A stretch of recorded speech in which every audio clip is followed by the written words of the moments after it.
Hey, everybody. It's Van here again for another exciting episode of All of the Avengers, brought to you by White Rocket Entertainment. To support the show, just go to www.plexico.net, plexico.net, and click on the Patreon link to become a patron of the show. We definitely need your help. We only have a few patrons supporting the show currently, and we would like to have a few more. I try to get at least a couple of these out every month and cover a few issues. We're going to try to hit one storyline this episode, and we're going to look this time at Avengers 32 and 33, which is the first appearance of the Serpent Society. There's some interesting stuff going on here. So before we kind of delve into it page by page, panel by panel to a certain degree, I'll just say that, from the very beginning, I felt like Stan Lee and Jack Kirby, and of course, Jack Kirby's not, doing the artwork for this one. But but the two of them always were very much about equality and civil rights. And, they were very political from the very beginning. There's no doubt about that. The people today that say, oh, comics shouldn't get so political. I understand. I understand kind of where they're coming from in the sense that they don't want a heavy message to drown out the fun story. I get that. But Marvel from day one has been involved in current events and has taken a very strong, editorial opinion on how things should be, how society should be. And I think that probably this Serpent Society two-parter here is about as blatant about it, is about as just open, like in your face about it, as Stan ever really had gotten, certainly up to this point. And I mean, there's no question that, Baron Zemo, who he had used a good bit before this, there was a lot of stuff about the former Nazis and all that. And that was certainly, a powerful message to a degree, but it was still very cartoony. The Sons of the Serpent really are almost more like the Klan, right? I mean, this is like the KKK showing up. This is a domestic issue. Well, at least until the mild twist, very ending of issue 33. It's and the people that are involved in this organization are very much Americans. At least that's who they're appealing to, right? So this is much more like the Klan than it is like the Nazis or something in some other country. And that makes it a little literally hit closer to home. That makes this more of a, this isn't just there's bad guys out there and we've got to go deal with them. This is very much how Americans can get suckered into bad stuff and get pulled into and propagandized and fooled into thinking really hateful thoughts, and actions. So, all right. So that's really, I think, where this is going. And I think that by doing these two issues, Stan was doing a real public service. So that's good. So I'm going to go through here and just talk about the way the Avengers play out through this story. And then, and also, the usual little incidental things along the way. So we have the cover 32, The Sign of the Serpent. Sounds like it could be a Roger Zelazny story title. You'll notice that the masthead now has Cap's Kooky Quartet with Hank, and I assume that's Jan, although this is not the greatest Jan ever. But so we've got all six of them here, even though Pietro and Wanda barely appear in this issue, and I don't think they appear at all in 33, so we'll see if they're up in the masthead for 33. Comics 12 cents now. I can't remember if it's been that way for a while, but we know it won't stay for long. And it's a pretty cool cover, right? You got Goliath kind of dominating it on his sheer size. You really can barely see Cap and Jan there, really small. And then Hawkeye kind of sailing in. That's a really good shot of Hawkeye. And then there's all the Sons of the Serpent. All right, so let's get on into it. So the Sign of the Serpent, Stan Lee and Don Heck with Artie Simek and, of course, Irving Forbush. Wink, wink. Let's see.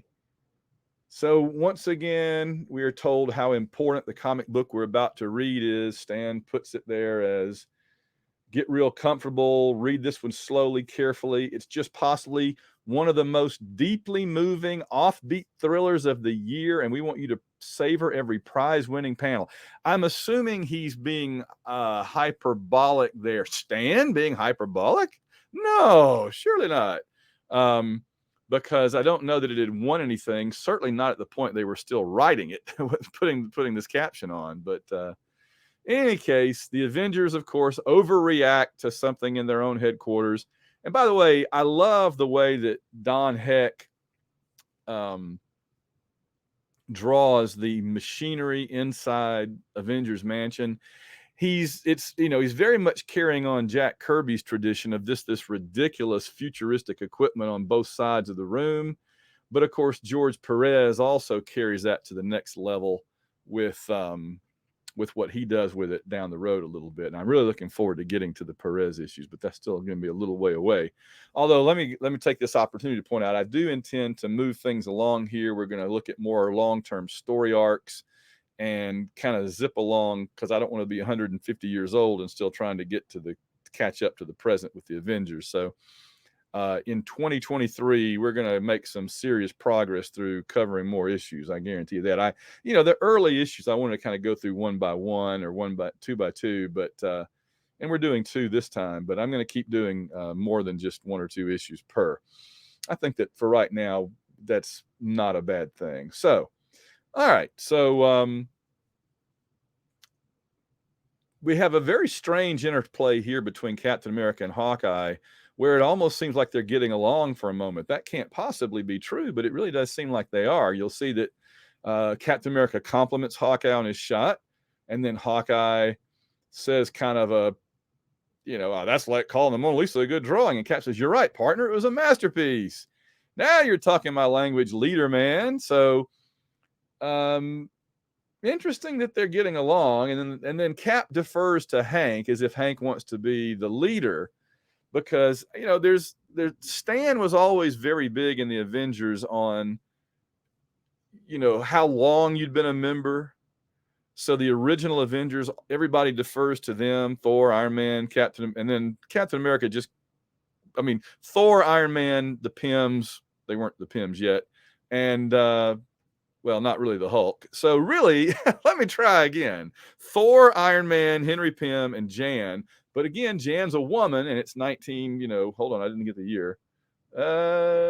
Shoot, we are up to September of 66. So the summer of 66 is when this was written. So summer of 66. And really, Cap's going to defer to Thor, Iron Man, or Hank Pym. And Pym is too depressed because he still can't change sizes. He's stuck at 10 feet tall or whatever size he is now. And so he's moping away, and Cap basically starts a fight with him just to kind of shake him out of the funk. And Hawkeye understands it. Jan's kind of upset. And by the way, I do want to compliment, I do think that Don Heck's art in this issue is really nice. Look, I like the way he fills up a panel while still leaving room for Stan's ungodly amount of dialogue that just covers the page, but he still managed to put big dynamic figures in movement. And look at, this one right here, even though it's a small panel, it's got a lot of energy to it and confrontation. Their poses, the kind of like the explosion behind them, which is all metaphorical, not real, obviously. Don Heck, I think he's way underrated. He's killing it in this run of Avengers issues, and I'm very impressed with his work. I just want to say, especially for 1966, So Hank decides he's going to try to get somebody to help. Oh, meanwhile, Jan realizes Cap was trying to help Hank, so she gives him a kiss, and Cap is all like, "Well, gosh, ma'am, I don't want this to be habit forming. Don't worry, Cap. The only other Avenger Jan's going to mess around with is not going to be you. It's going to be Tony Stark, but that's a long way down the road." Meanwhile, the Sons of the Serpent are out beating up someone whose, I believe, name is Gonzalez. Yes. And these people are watching. Now, there's some interesting stuff here. A couple of interesting things here. The dialogue that the Sons of the Serpent have, right? We warned you not to move into this neighborhood. And he talks about his rights. I'm a law-abiding citizen. So he's a citizen. This is not some illegal alien or something. This is a U.S. citizen who happens to be named, Gonzalez, probably Hispanic. And they're like, you were not even born here. You dare speak to us of rights. He must be taught what it means to defy this. Okay, so they introduced that the Sons of the Serpent are all about Native American, not Native American, oh my God, native born, white people is pretty much the understanding we are to get here. So even an American citizen who is not like a, Anglo-Saxon is gonna, a wasp is gonna run afoul of the clannish Sons of the Serpent. And then here these folks are watching and they don't do anything. It's none of our business. And Stan tells us, thus we take our leave of Henry and his wife, two less than admirable citizens who feared to get involved. And I think, wow, that's really interesting, because not only is Stan in this issue going after, and the storyline going after the Klan type people, he's also going after the people who are not with them, but don't do anything about it, right? All it takes for evil to triumph is for good men to do nothing, right? So very interesting that Stan just is even taking it that far, I thought. So they beat up poor Mr. Gonzalez and they leave one of their little, we'll see this again more than once, a little snake staff things that talks as a warning to any other foreigners. So again, this man has said he's a citizen, and yet to them, he's a foreigner just because of, his ethnicity or whatever. So off they go. They're having a membership drive and they've got a flying car thing. Not sure where they got their flying car from. They want to be feared. That's why they call themselves the Sons of the Serpents. And these regular folks are just like, hey, sounds kind of cool. But in their midst is good old Natasha Romanova, otherwise known as the Black Widow. I liked it she's still got like very black hair. This is, you have to be careful about colors of hair and fur in Marvel Comics back when they were still printed 4-color on newsprint, because they would use blue to signify something being black, right? Blue is supposed to kind of represent the light gleaming off of black. I always suspected that the Beast was covered in black fur and the blue was there just to show that it was black, but pretty soon everybody started calling him the blue furry beast, and so there so much for that. It was the same thing with like Ms. Marvel when she was when Carol Danvers was Ms. Marvel and she had the great swimsuit costume.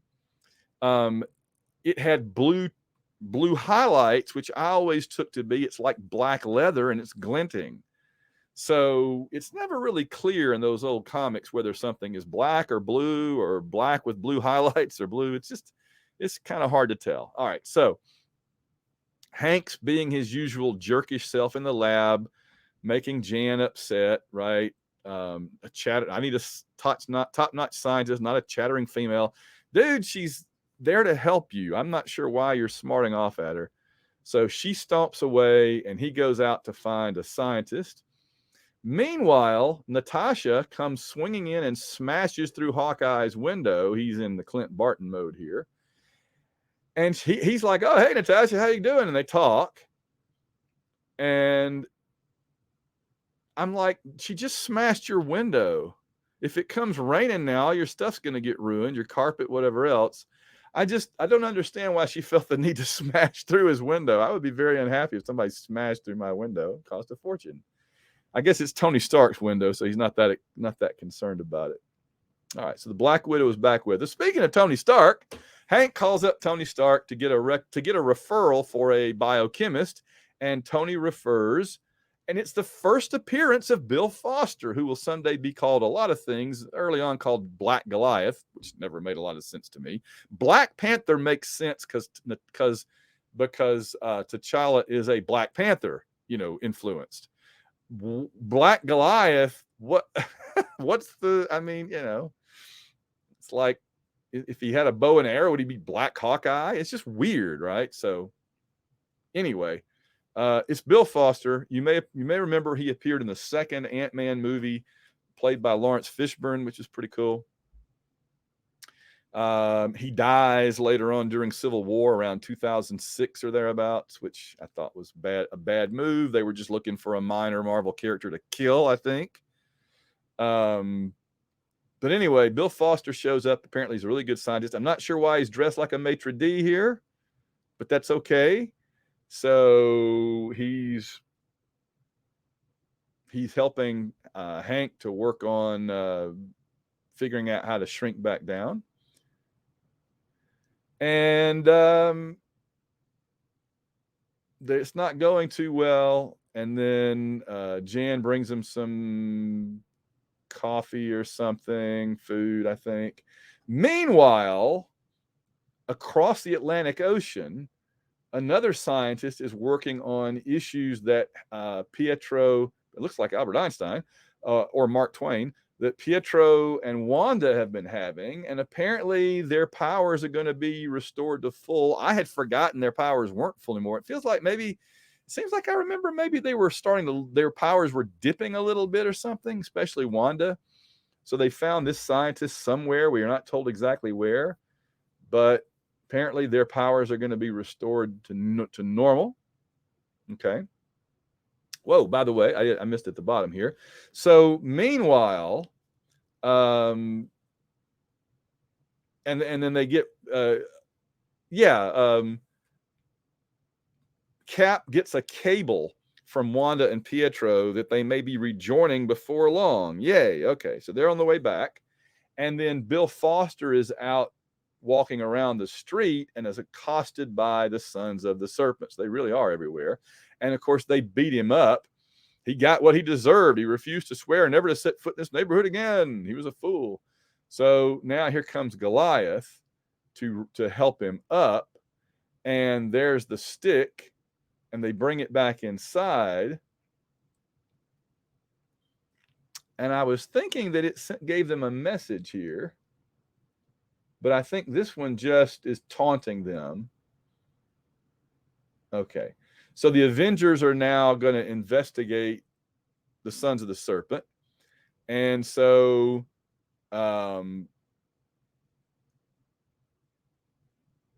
Cap, in normal clothing, goes to the famous Shield barber shop and gets sent down the chute where Nick Fury and his boys are waiting.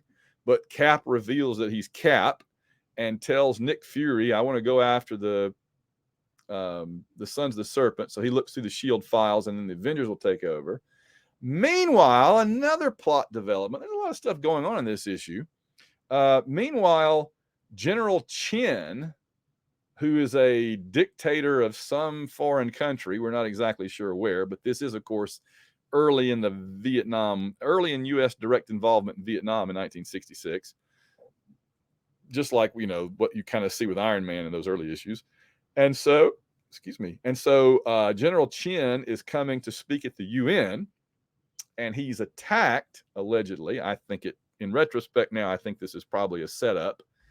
And because it doesn't hit his car, it hits another car and destroys it. And General Chen uses this as an excuse to take a bunch of shots at the United States verbally. So the Avengers do a press conference, and they've been they say we're declaring war on the Sons of the Serpent. Sons of the Serpents are mad. Captain America goes out looking for the Sons of the Serpent, and he gets captured by the Sons of the Serpent. So that's not good, because now the Sons of the Serpent are going to try to blackmail the Avengers by holding Captain America hostage, as you see him hanging there. So the other Avengers go and find another one of those snake stick stuck in their roof. And Captain America is our prisoner unless you do exactly as you were told. You'll never again see him alive. You must never again interfere with our plans. Remember, the Serpent is supreme. Also, you must join. Wouldn't you think you'd put that the other way around? But I love that it's like, you must join, as if, well, if you join, then you probably won't interfere, right? But anyway, just a strange set of dialogue there. And then it blows up. So as we reach the last page, I say we fight. Cap would want it that way. Of course he would, says Hank, but there are also times to use strategy. Then the phone rings, and they go, and it's the Attorney General. He wants our help in tackling the Serpents from a legal angle. And Hank says, tell him it's impossible. Tell him we're not sure the Serpents aren't really right. Do as I say. We've no other choice. Trust me, Avenger. So the Attorney General is shocked. That would be Lyndon Johnson's Attorney General, I guess, in 66. I can't remember who that was. And then the news is reporting, in the most startling turnaround of the century, the Avengers have refused to help in the fight against the Serpents. And the Supreme Serpent, or whatever his name is like, we have won. Soon the entire nation will be ours. And then next issue's kind of a spoiler. The Serpent's smashed. All right, so we're back to that formula that Stan and Heck were using a good bit early on, which is a two-parter. The first story gets you to a cliffhanger and sets it up. The second issue brings the bad guys down.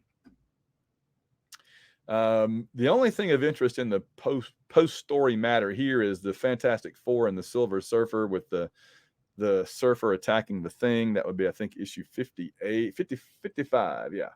So they've just gotten past their big Galactus Silver Surfer issues. I should do a patrons only episode of Fantastic Four 48, 49, 50. That would be a good idea, I think. The Galactus and Silver Surfer first appearance. And then the letters page. We got a 2-issue letters page. I mean, a two-page letters page and a next issue box. This one you got to latch on, says Stan. Everything happens at once. You're going to see action, and we mean action like you've seldom seen it before. Well, I don't know. I read it, and I didn't see that much action, but I did see a lot of soapboxing, more than I'd ever seen before, and I'm not complaining about it. All right, so let's get on to issue 33, and as quickly as possible, because you sure don't want to look at my mug. All right, so let's share the screen over there. We're going to share the Avengers. There we go. To smash a serpent. And it's a weird cover. As much as I thought that the last issue's cover was very dynamic, this one is very static, right? I mean, Goliath is just kind of standing there straight up. The serpent dude is the chief serpent, whatever his name is, the head snake dude. He's kind of, you can see from the waist down, he's a little dynamic. His legs are off the ground. His feet are off the ground. His legs are kind of bent around. But really from the waist up, it just looks like he's standing there with his buddy Goliath behind him, patting him on the shoulders, you know. And then Cap is doing something, but it's just not really clear what's happening on this cover. He's kind of like, there's a motion line from Cap's left hand back to his head. But it almost, I mean, you know, it almost looks like Cap is using a telepathic beam on the son of the serpent. The other thing that's interesting is on the cover behind Hawkeye, we see Wanda. Now, it looks like this started out being Black Widow. And I guess it's supposed to be Black Widow, but it's certainly not colored to look like Black Widow. It's pink. It's not even colored to look like Wanda, but pink is a lot closer to Wanda than Black Widow is. And in this stage, Black Widow's costume was kind of like a dark purple in a way, dark blue, dark purple. So this is just a weird cover. All right, so this is issue 33, October of 66. And to smash a serpent, caution, whatever you do, wherever you go, be sure to hang on to this irreplaceable ish, for it's certain to become one of the most talked about collector's items in the annals of comicophilia. We kid you not. So not only as usual, are we being told that, no, this is the greatest issue ever. No, this is the greatest issue ever. But we learn the term comicophilia. Comicophilia, which I assume means you're fanatical about comic books, and that's all well and good. All right. So once again, we are reminded what makes the serpent so bad. Let those who are enemies feel the serpent sting. I wasn't aware serpent stung, but okay.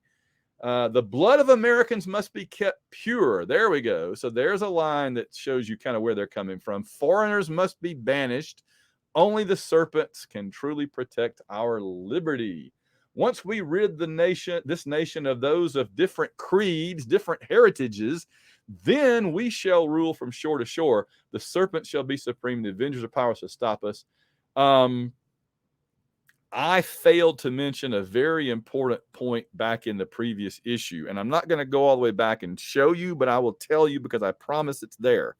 There was a point where the head serpent, again, the serpent supreme, whatever his name is, there was a point where he said, we're doing all this, dividing the people against each other, not necessarily because we particularly hate other people, but because when you divide people up, it gives you power.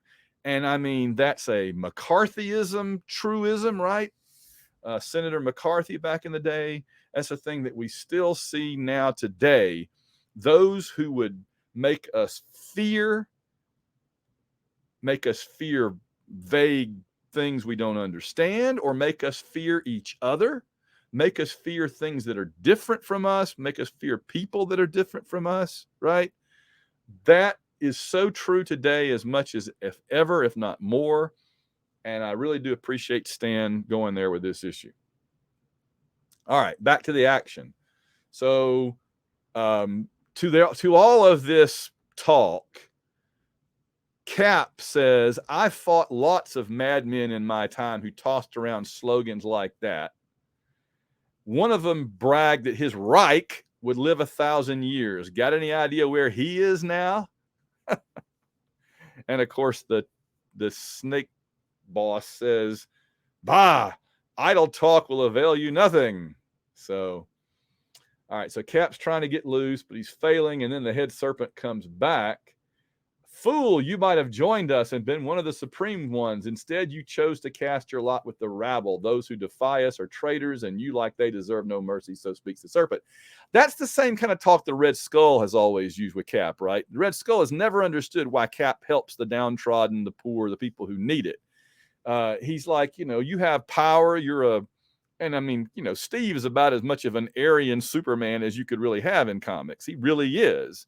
And yet he's on the side of the people, on the side of America, not on the side of the oppressors and the fascists and all that. And so, people like the Red Skull can never understand how somebody who has these advantages wouldn't use them to dominate other people. It's the same story with Superman, right? The idea that Superman's greatest power is not to fly or be strong. His greatest power is that he has these abilities, and yet he uses them to protect the weak and those who need him, rather than making himself emperor of the earth. That's his real power. And I got to tell you, I'm almost to the end. I've been reading H.W. Brands' biography of Franklin Roosevelt, and the same kind of thing applies there. Franklin Roosevelt was a superhero in some ways. Franklin Roosevelt was born with all these advantages, money and family and status, right? All this. And then he, like Superman with kryptonite, like Iron Man with his heart condition, he was crippled. He was in his wheelchair. He had polio. And so he, that lesson taught him, among other life events that he went through, to look out for the people that need help the most. And so he spent the rest of his life not just saving America from the Great Depression and saving the world from the fascists and the Nazis, but also helping the poor, helping the downtrodden. So Franklin Roosevelt, to me, is every bit as much of a Captain America type hero as Steve is. Okay, so Hawkeye, is the alarm goes off. There's always alarms of one kind or another going off in Avengers headquarters. It's crazy. And he pulls his arrow out on somebody, but it's the Supreme. It's a serpent here to represent the demands of the Supreme Serpent, and Hank's letting him do it. So there's going to be several instances in this issue where Hank keeps kind of standing up for the serpents. And it's not entirely clear. He's partially doing it because they've got Cap held hostage, and it's partly he's trying to string them along, to get in the right position to strike back against them. But nobody ever understands that. Clint's like, oh, you ain't even fit to call yourself an Avenger. And then later on, Bill Foster just totally blows Hank off when he does this. So anyway, so the serpents leave their little staff. If you wish to see Captain America alive once more, follow these instructions of the letter. Report to the next meeting of the Sons of the Serpent at the following address. Boom. Self-destructs like Mission Impossible. And so high-level meeting at the UN, and there's General Chin, and he's getting ready to speak there. And when I address the full membership of the United Nations, I shall expose America as a fraud. How can you police the rest of the world when you cannot even control the hate mongers in your own lands? Okay, so General Chin has an agenda here, which is to make America look bad, to undermine our ability to, be a great power on the Security Council of the UN. Barrett, keep that in your back pocket. Also, I haven't noted these, but apparently there was an animated Marvel show. I'm thinking this might be the one where they had the mouths move, right? Where you had like the face that was drawn and then I'm doing it on the screen, the mouth moving. And it lists the TV station. So it wasn't on a network at this time. It was on various TV stations like WOR in New York, because New York always gets play in Marvel Comics. So Bill Foster comes back in. Tell me I didn't get beat up by them for nothing. It's not really what you think, Bill. You just have to take my word for it, fella, says Hank. But Bill has no use for it, gets in his car and drives away. All right, back to the serpents. Suddenly, Captain America is talking like a serpent. You're like, whoa, what's going on here? And they have their big meeting. Meanwhile, Hawkeye doesn't show up. He flies a little aircraft up into this cloud that's not moving. And there he lands and finds the Sons of the Serpent, and he fights and fights and fights. Meanwhile, the head serpent's confronting the Avengers. Before this night is over, the head serpent says, the Sons of the Serpent will be the most powerful organization in the land. Hatred, confusion, distrust, they'll spread like wildfire from border to border. And a nation thus weakened is a nation more easily conquered. So he gives the game away right there. He's not really about hating other people. He may not hate other people at all. He's about making us hate each other so he can divide us, weaken us, and conquer us. Okay. So Hank comes out and starts to give a pro-serpent speech, but then he changes around and says, our nation was built on freedom, not tyranny, brotherly love, not hatred, justice for all, not bigotry. You tell him, big man, says Jan. And this is why I came here, Hank says, to let you see them in action for yourselves. That's their brand of justice, ordering my death. That's why there's no place for them in the land of the free. And people are like, man, this crowd of Americans in the audience, they're like, I don't know about these serpents. And then Hank says something good about them. And they're like, oh, well, if the Avengers like them, they must be great. And then Hank says something bad about them. I knew they were shady. and then Captain America allegedly shows up and says, no, don't listen to him. They're like, oh, Cap's for them, then they are good. Back and forth we go. There's an ad for CBS's 1966 Saturday morning cartoon lineup, notable in that there's a Superman cartoon and a Space Ghost cartoon and a Lone Ranger cartoon, among others. All right, so they're fighting against the foe, Captain America, we think, and the serpents, and there's a battle, and Captain America is getting away on this disc with two of the serpents. Hank jumps up on it. They fight some more. And then, oh, I have to pause everything because we've come to that ad. There's nothing that Marvel has ever done that creeps me out more than the ad in these issues about the darling pet monkey for $18.95. In fact, you know what I'm going to do? I'm going to go to an inflation calculator, all right? And I want to calculate, if I can get it to open, assuming you can still see me here. I'm going to say let's see what happens. I'm going to say because I want to know how much this monkey costs. It's probably going to arrive dead. I know he's guaranteed to arrive alive, but I know he's guaranteed. He's guaranteed live delivery guaranteed. Well, he's got to have air holes, right? So is he in this little box going through mail trucks? You know, so if you paid $19,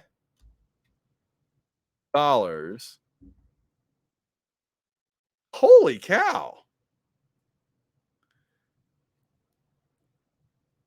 Is that right? It says in 1966, $19. Today is $172. Holy crap. They were advertising something that was $172 effectively in a comic book? $172? My gosh. All right, well, let's see how much the sea monkeys are. The sea monkeys are just $1. Well, I mean, the sea horses. That's $9. $9. Good God. 170 something bucks, whatever I just said. And it's collect too. Or you can mail a check or money order for $18.95 to Animal Farm, Miami Beach, Florida. Wow. While I've got the inflation calculator up here, let's see if there's anything else. $1. So again, you got to send $9 for a list of for a list of comic books, coins, and stamps. $1. So $9 for your bright and bleary eyes. How much are the 1,000 tricks to be a magician? 35 cents. Let's see how much 35 cents is. I could do a whole podcast just on $3. Okay. I could do a whole podcast just on looking up how much stuff in old comic books cost today. But 170 something dollars for the pet monkey, and he's probably not even going to arrive alive. I know he says he's guaranteed to arrive alive, but come on. That monkey's arriving dead. And we all know it. And this is the part that breaks my heart too, right? Okay. It says he eats the same food as you do, even likes lollipops. I've probably done this before in a previous episode, but I go like a few weeks in between these. I've forgotten. Simple to care for and train. Free cage. Free leather collar. I'm seeing why it's $175 or $173. Free leather collar and leash, monkey toy, and instructions. It comes with a monkey toy. So in other words, he's got something to play with while he's taped up inside a box in a UPS or US Postal Service truck for days. Do they include food? Does he poop everywhere inside his box while he's being delivered? I lived out, when I would have been, well, I wasn't born yet, but if I had been back then, I'd have been in the middle of rural Alabama. It would have taken days for that to get to me. I'm just flabbergasted by this live darling pet monkey thing. I'm sorry, y'all. We'll get back to the story here. All right. Anyway, God, that freaks me out. Okay. All right. So Jan zaps the Serpent Supreme or whatever he is. I guess I don't even remember his name. I don't really care. So they fight, but she gets locked out. And here comes Natasha. She hid inside that flying vehicle that we saw earlier, and she catches up to Hawkeye. And off they go. And you can see here in this panel that she is in purple. It's kind of a darker pink, maybe kind of a lavender, but it's not that pink on the cover. And does she have the same headgear as Wanda? Is that what that is? No, not really. No. All right. So they get outside here. They see Goliath and the fake Captain America fighting. And then the real Captain America without his costume comes in, takes the shield away, and beats up the fake Cap. Interesting, by the way, because we're going to see over the years that there have been other fake Caps, right? That's a whole thing. That's a whole thing that comes out of this, is that there are other people, including very Serpent Society, sorry, it's not the Serpent Society, Sons of the Serpent. There are other Captain Americas that are very Sons of the Serpent-ish that we see later on. So I like that. It's cool. They kind of take this idea from like 3 panels here and turn it into a whole, deal later on. I think it's Steve Englehart. I'm not sure, but I feel like that's right. All right. So Hawkeye confronts the Chief Serpent, and the backup Serpent pulls a snake on him. and there's this, they're talking, tell them to come towards me with their hands up. And then here comes Black Widow to save the day. And then Jan. I always want to say it's Wasp. So I always say Wanda. Jan. And then they land the vehicle. They've defeated the Sons of the Serpent somehow. And a hush falls over the dumbfounded crowd as they see the Supreme Serpent. There we go. The Supreme Serpent. He's been unmasked, but look, it's General Chin. So all that time we were having the subplot with General Chin, it turns out it really did matter, because General Chin was the Supreme Serpent in disguise. And we get a real Scooby-Doo moment.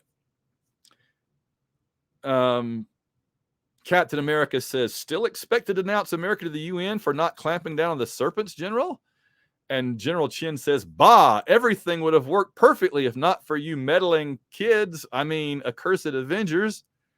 After he's been unmasked, he says, all I had to do was make Americans distrust each other and then hate each other, for a fearful nation becomes a divided nation, and a divided nation is a weak nation, a nation ready for conquest. Man, we need to be told that today, don't we? We hate each other. We're divided. We let people divide us. It's so true. It's so true. And we do it. It happens all the time. And he almost got away with it. Why were we so blind, so gullible? Oh, indeed. That's the courage of a free country. Any man has a chance to sway us. Any man may be heard, and it's also our strength. It's the creed by which we live. Go, Cap. And then in our final panel, we get a little more sermonizing, where Hank says the menace of the serpents is ended, but let's never forget the lesson we've learned here today, which is that the Black Widow is awesome and saved the day. No, that's not the lesson. Beware of the man who sets you against your neighbor. Oh, man. Beware of the man who sets you against you. So you mean if somebody went on radio or television and was saying how bad some other people are and how they're not really Americans and how they're the problem and the scapegoat, we should beware of them? Well, thank you, Hank. I hope we'll take that to heart. And then Captain America finishes it off with the coup de grace, the finishing move verbally, where Cap says, for whenever the deadly poison of bigotry touches us, the flame of freedom will burn a little dimmer. Boom. All right. This is some heavy material for Marvel in 1966. This is some heavy stuff. And we are told next Goliath changes. So I'm looking forward to issue 34, I believe. Yeah, because I'm ready for there to be more developments in the Goliath story. Also, we are told, if I recall correctly, there's another one of the ads for the TV thing, and they list all the channels. KSD Channel 5 in St. Louis. I live near St. Louis now, and I don't know what KSD Channel 5 is. That's a funny Mighty Marvel Marching Society ad with the thing up there. But so here's the next issue box, and it's worth a read as we wrap up here for today. Next ish. No. We haven't forgotten about Quicksilver and Whistlebait Wanda. Whistlebait Wanda? Stan, really? Is that like Cougar Bait Kim from 24? Whistlebait Wanda? Oh my gosh. Nor have you seen the last of Bill Foster. Well, that's good to know. or of Goliath's efforts to change his size at will. In fact, Avengers 34 has almost everything you're hoping to see wrapped up in the neatest, most dramatic movie-length masterwork. I've heard novel length, but not movie length before. That's interesting. We've produced since the last one anyway. There you go, Stan. You gave away the game again. You're doing this every time.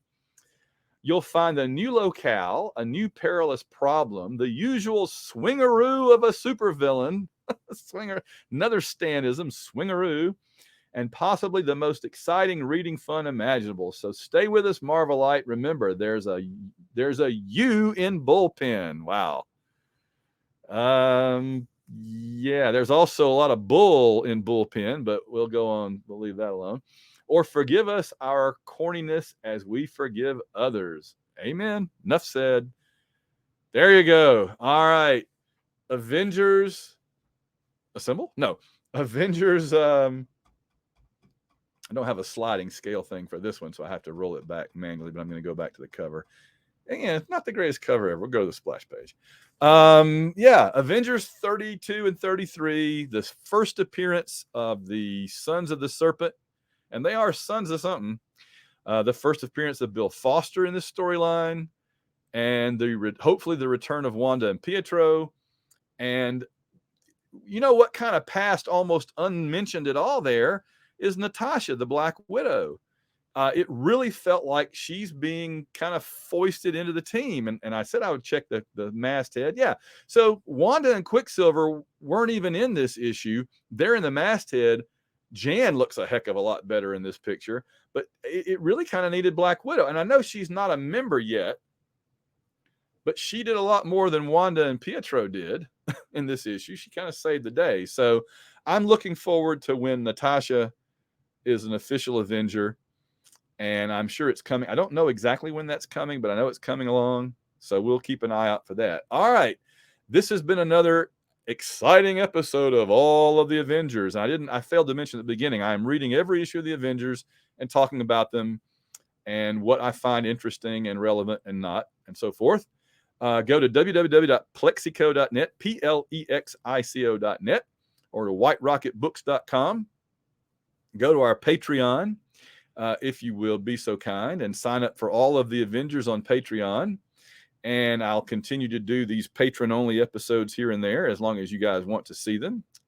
And otherwise, www.avengersassemble.net. In fact, that's probably where I should direct you from the beginning. www.avengersassemble.net is the website where these live and where all the other articles and things from the last we're going on 25 years. Let's see, 98. No, I mean 90, 95, 05, 15, 16, 19, 28 years. 28 years of AvengersAssemble.net. Isn't that awesome? All right, gang. I'll see you guys in the next video where we will talk about Avengers 34 and 35 and maybe beyond that. Avengers Assemble, everybody.